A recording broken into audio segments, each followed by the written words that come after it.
Bienvenue à toi, épisode 3, où je démonte le moteur, l'intérieur peut-être dans cette vidéo, j'espère, si c'est pas un peu trop long. Comme j'avais dit dans la précédente vidéo, du coup, on va préparer finalement la base pour le moteur M104 qui est chez l'usineur. Du coup, on fait un réalésage des cylindres parce que les pistons passent pas, un équilibrage mobile, donc de l'élément mobile, donc c'est-à-dire la poulie, le vilebrequin et le volant moteur pour avoir le moins de vibrations possible pour que le bloc ne prenne pas trop dans la gueule. On va la démarrer. La dernière fois qu'on va entendre le 4 cylindres, ça fait longtemps qu'elle est stockée ici, j'espère qu'elle va démarrer. Bah écoute, on va voir ça. Bon, c'est parti, on va voir si elle démarre après 6 mois de gardiennage.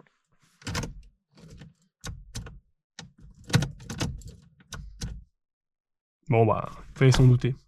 Bon, en tout cas, c'est la première fois que tu montes avec moi dedans. C'est... Ouais, c'est... C'est une 190 quoi, il y a rien de spécial. Je voulais quand même le contour parce qu'il y en a qui l'ont même pas. Et puis pas de poste, rien du tout, comme ça on pourra mettre les manos ici. Enfin voilà. Bon, en tout cas là tu vas nous voir galérer parce que du coup j'ai ramené de l'aide.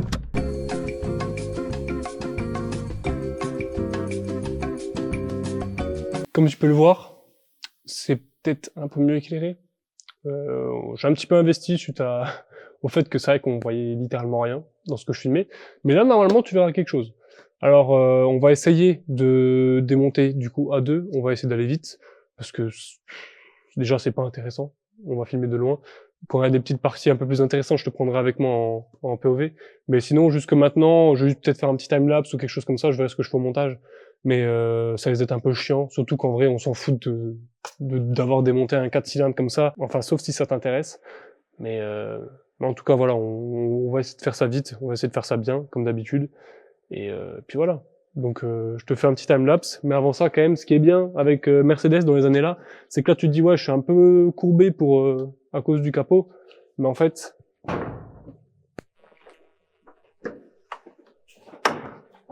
en vrai t'as un peu la place que tu veux pour travailler dessus. Donc là effectivement en termes de place, je pense qu'on est plutôt bien. Même pour la chèvre, enfin comme tu vois, je suis assez grand, je pense que voilà, ça te dit un petit peu l'idée de la taille que ça nous laisse.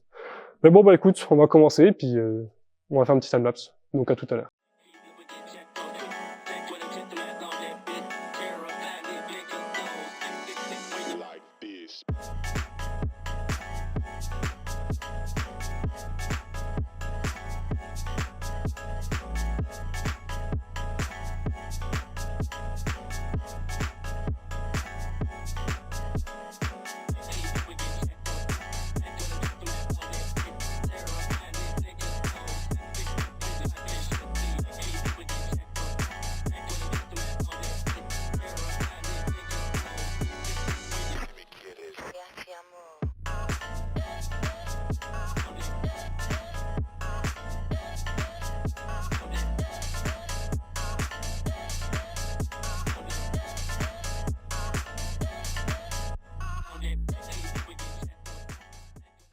Bon, eh bien comme tu vois, on a bien avancé, on a tout fait en timelapse parce que je t'avoue que là, on est un petit peu au bout du rouleau. C'est un peu compliqué en plus de filmer dans la fosse qui est très noire du coup.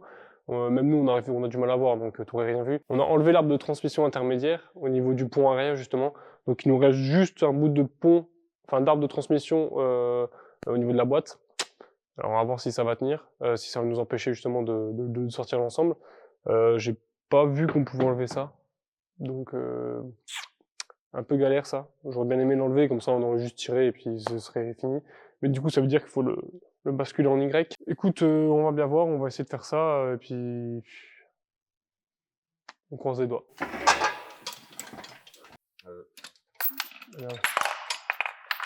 Oh mon beau cache là, oh.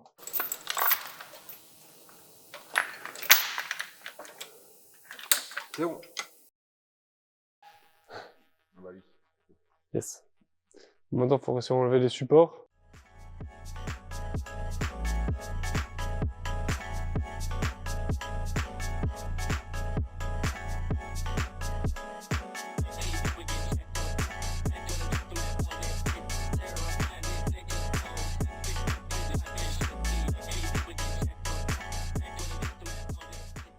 Comme tu peux le voir, on a galéré. C'était horrible. Alors, il y avait les conduites d'essence qui étaient encore agrippées dessus, agrippées au cage électronique. Il y avait aussi la durite de direction assistée et son retour qui était encore dessus.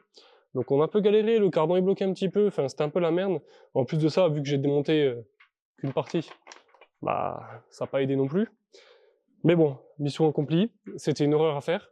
Alors j'imagine même pas mettre le 6 cylindres dedans. Je sais pas si cette partie ça se démonte en vrai. Ça se trouve ça se démonte et on s'est fait chier pour rien. Heureusement que j'avais de l'aide. Et puis voilà. Comme tu as pu le voir, on a démonté le moteur à deux du coup, parce que tout seul c'est un peu galère. On a eu du mal vraiment à le passer et tout à cause de la traverse, mais au moins la chose elle est faite. Maintenant, c'est vrai que je t'ai pas beaucoup parlé du projet en détail, enfin pas forcément du projet en détail, mais au moins de pourquoi est-ce que j'ai choisi un 6 cylindres en ligne et pas un 4 cylindres ou quoi que ce soit. Donc je vais quand même t'expliquer ça. Donc le 6 cylindres en ligne que je vais mettre, c'est un petit peu mon coup de cœur en termes de bruit et on va dire aussi de budget, parce que je t'avoue qu'un 4 cylindres rageur qui prend 9000 tours comme c'est sur la Evo 2 normalement, ça fait envie, mais niveau budget c'est un peu compliqué à préparer pour faire une grosse prépa, parce que je voulais quand même un minimum de chevaux. Donc pour sortir 600 chevaux en atmo, c'est pas possible, ou il faut des budgets colossaux. Donc ça, peut-être sur un prochain projet, peut-être en atmo, un truc un peu plus pistarde. Là en tout cas ça va être plus une voiture vraiment fun en termes de puissance, en termes de boost, en termes de lag, tout ça. En termes de pression de turbo, ça va être un peu fun, le bruit, l'anti-lag, les flammes, enfin, t'as capté le bail. Mais ouais, non, je pense que le choix là, pour moi, c'est celui qui va me correspondre le plus en tout cas. Et niveau jantes, pareil, je t'avoue qu'on va pas laisser ça comme ça. C'est un enjoliveur. Bon, ok, il est un peu stylé. Enfin, stylé quand tu sais une voiture d'origine. Mais pour faire passer la puissance au sol, bon là c'est pas le cas parce que c'est les roues avant, je sais, mais il va falloir mettre des gros jantes. En plus, vu qu'on aura un kit large, on va pouvoir mettre des gros trucs. On va plutôt partir sur des jantes pleines, un petit peu dans ce style-là, c'est-à-dire vraiment en jantes aluminium, avec que des petites aérations, vraiment comme ils faisaient à l'époque en DTM, ou bien même sur les Evo, certaines Evo qui avaient ou même des répliques qui avaient des jantes un petit peu comme ça. Donc avec des gros boudins. On verra bien ce qu'on pourra mettre si le budget permet. Et puis surtout, avec une petite taille comme ça, il y a un problème, c'est qu'on peut pas mettre des gros freins. Vu qu'on peut pas mettre des gros freins, quand tu prends 800 chevaux dans la gueule, des petits freins comme ça, jamais de la vie ça tiendra, et premier virage dans le mur, quoi. Donc va falloir avoir des plus gros jantes pour faire passer des plus gros freins. Je sais pas trop encore ce qu'on va mettre dessus, mais pareil, on va essayer de mettre du lourd. Bon, comme tu peux le voir, à l'intérieur, ça c'est... y a rien en fait. Il n'y a rien. Donc moi ce que je prévois de faire, c'est du coup soit un intérieur vraiment quali en gardant des matériaux un petit peu nobles comme ça. Je pense que dans tous les cas ce qu'on fera, c'est on déposera cette partie là, vraiment la partie supérieure, peut-être inférieure, peut-être même ici, et je vais mettre de l'Alcantara pour faire un petit peu penser aux voitures de rallye, de compétition, tout ce que tu veux. Le volant là il dégage, beaucoup trop gros. En plus moi je suis assez grand, je suis un peu plus d'1m90, donc j'ai toujours les genoux dans le volant, même avant qu'on fasse la prépa, que je commence, quand je l'ai roulé pour la ramener, j'avais les genoux, ils touchaient partout, c'était une horreur. Niveau compteur, j'aimerais bien récupérer le compteur, parce que je t'avoue que le fait de me dire que je peux dépasser sur route fermée, le kilométrage là, enfin le kilomètre-heure là, c'est-à-dire faire un tour de compteur, ça m'excite aussi, et surtout celui-là. Parce que la voiture, j'ai regardé sur ma culasse, j'ai des doubles ressorts au niveau des soupapes, ça veut dire que le moteur il pourra prendre 8000 tours sans modifier. Donc en prenant 8000 tours, enfin voilà, il va bloquer, ça va être magnifique, on mettra un petit shift light là, qui vibrera dans tous les sens. Par ici, tu vois, il y a un bouton pour une option qui n'existe pas sur cette voiture, parce que c'était un modèle de base, hein. C'est pour ça que j'ai pris ça là d'ailleurs, pour avoir pas d'autoradio, pas de trucs qui traînent partout, pas les boutons non plus. Comme ça ici, je mettrai un bouton, je sais pas si tu vois, mais sur les Subaru, t'as un bouton, et même sur les GT2 RS, si j'ai pas de conneries de chez Porsche, il y a un bouton pour injecter de l'eau au niveau des échangeurs. Et nous, on va mettre un gros échangeur, et j'aimerais bien mettre ce système-là, donc avec un bouton qui injecte de l'eau froide sur l'échangeur, et on va voir sur banc si ça nous fait gagner des chevaux ou pas. Voilà, bah, à part ça, on va devoir sûrement dégager, parce que bah, malheureusement on garde pas cette boîte, donc la boîte là, il va falloir la commande qui va avec la nouvelle boîte, je veux dire. Peut-être que ça va devoir partir, je sais pas trop. Le niveau des sièges, pareil, c'est pareil, on va essayer de modifier ça comme on peut, en mettant des sièges un peu plus, qui maintiennent beaucoup plus. Bon, du coup, pour l'arrière, c'est un peu la merde, je t'avoue. Mais bon, comme tu vois, c'est le beuh, hein. J'ai tous mes cartons encore pour stocker les pièces pour les emmener. Mais on a encore vraiment le setup d'origine, c'est-à-dire avec une moquette sans appuie-tête. Alors, est-ce que ça, on la jarte et on se fait vraiment un truc de course avec un arceau? Mais moi, je t'avoue que j'ai une idée, mais je sais pas si c'est réalisable. Dis-moi ce que t'en penses. Mais j'aimerais bien foutre un arceau qui fait le tour ici, qui remonte, qui descend d'ici, qui descend vraiment au niveau des longerons, même si t'as... Enfin, pas des longerons, mais... Bref, t'as compris.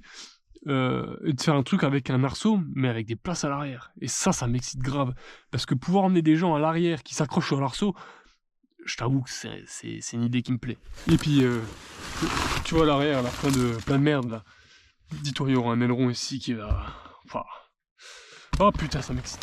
Ça m'excite. Bon, comme t'as pu le voir, avec tout ce que je t'ai montré, le projet est ambitieux ou pas, ça je peux pas te le dire, mais en tout cas, tu vois que j'ai quand même l'idée derrière. Je ne lance pas comme ça, sans rien. Pour l'instant, les pièces sont chez l'usineur, du coup, je lui ai ramené. Quand même pour t'expliquer comment que ça se passe, j'ai ramené le vilebrequin, le volant moteur et les poulies. Donc j'ai ramené tout l'ensemble qui va tourner dans le moteur. Et lui, il va l'équilibrer. C'est-à-dire qu'en fait, il va le mettre dans un espèce d'outil, il va le faire tourner assez vite, et il va pouvoir voir s'il y a des vibrations ou quoi que ce soit. Et justement, tailler dans la masse pour essayer de pallier à ces vibrations. Et puis au moins comme ça, on aura un moteur qui est plutôt, pas, je dirais pas souple, mais qui sera plus agréable pour moi, pour la mécanique. Parce que bon, pour la mécanique, quand tu commences à avoir des fortes vibrations avec des fortes puissances, ça fait pas bon ménage. Surtout que là-dessus, c'est réputé, le bloc est quasiment indestructible, mais c'est réputé qu'au bout d'un moment, quand tu le mets trop dedans, le bloc il peut vriller ou se fissurer. Et donc c'est pour ça que j'arrive au deuxième point. Le deuxième point, c'est une plaque sandwich. Enfin, c'est pas vraiment une plaque sandwich. C'est... Comment on pourrait expliquer ça? C'est plutôt une plaque de renfort. C'est beaucoup utilisé dans les grosses prépas, en drift, tout ça. Tu dois peut-être connaître d'ailleurs. C'est une plaque qui se met entre les paliers du vilebrequin, entre la fixation, entre le carter et le moteur, et ça fait comme une fermeture, mais en bas. Parce que justement, quand on sort des grosses puissances, le moteur il a tendance à se tordre et tout, et au moins là ça bouge pas, et au moins t'es tranquille. Donc ça c'est aussi un truc qu'il va pouvoir me faire. En plus de ça, il va pouvoir peut-être, ça c'est pas encore sûr, mais il n'y a pas de vis ARP qui existe pour les paliers de vilebrequin, et moi je t'avoue que c'est un truc qui me fait un peu peur quand même, parce que je me dis, en sortant des grosses puissances, est-ce que les paliers ils vont réussir à tenir ou quoi que ce soit? Ça je sais pas trop. Et du coup, on va pouvoir me faire il va pouvoir me faire des vis ARP sur mesure pour mes paliers de vilebrequin, parce que justement j'ai peur que ça casse. Et au moins comme ça on aura un tour renforcé, on sera tranquille. Il va me faire le plan de joint de culasse et moteur du coup. Au moins comme ça, les deux vont parfaitement aller ensemble avec un joint de culasse d'origine qui normalement devrait tenir. Si les deux sont parfaitement bien taillés, ça devrait y aller, je pense. Et puis la culasse qui va être un petit peu, pas retravaillée, mais plutôt des contrôles d'étanchéité, rodage soupape, enfin, vraiment du basique, mais au moins comme ça on part sur quelque chose qui est propre et qui est dur. Alors le problème dans tout ça, c'est qu'autant pour le vilebrequin, pour la culasse et l'alésage des cylindres, ça va, mais le gros problème c'est la plaque et les vis. Parce que la plaque et la vis, ça va prendre du temps à faire. Ça va prendre du temps, ça va être assez coûteux. Bon, ça, le fait que c'est coûteux, tu t'en fous un petit peu, on est d'accord. Mais là, pour le temps, pour le coup, ça va un petit peu retarder la chose. C'est pour ça que je devais démonter l'intérieur de la Mercedes, mais finalement, je vais pas le faire. Donc, je préfère te faire une petite vidéo comme ça, où on démonte en timelapse le moteur et on parle un petit peu de comment je vois les choses au niveau du projet. Donc, pour éviter que pendant 25 ans, je fasse le mort, l'intérieur, on va pas le démonter là maintenant. Je vais le garder pour une autre fois, comme ça, je fais une petite vidéo où je t'explique un petit peu comment est-ce que je vois la chose actuellement pour la Mercedes. Ça a un peu changé, ça c'est sûr et certain. Faut pas oublier quand même que entre l'usinage, les pièces, les commandes, le fait qu'on démonte l'intérieur, ça va aller assez lentement, mine de rien. On n'est pas à l'abri que dans un mois, par exemple, je change d'avis sur un truc et que, ou même que toi me fasses changer d'avis, je sais pas. Bon, en tout cas, dès que je reçois les pièces, dès que je reçois le moteur, tout ça, ça va être peut-être plus agréable à avoir pour toi, parce qu'on va commencer à faire de l'assemblage, on va commencer à monter des pièces prépa, Et là, ça va être cool. On va essayer de voir s'il rentre tout de suite comme ça. Et puis voilà, bah écoute, je te dis rendez-vous pour la prochaine, où soit on démonte l'intérieur, soit l'usineur était plus vite que prévu et il remonte déjà des pièces, je sais pas. En tout cas, si t'es resté jusqu'ici, déjà un grand merci. Ça veut dire que t'as aimé un petit peu tout ce que j'ai raconté, même si j'ai fait beaucoup de blabla finalement. N'hésite pas à mettre un pouce si t'as aimé ça, n'hésite pas aussi à commenter, comme ça on peut échanger ensemble. Et puis moi je te donne rendez-vous pour la prochaine fois. On va encore s'amuser là-dessus parce que y a du taf encore.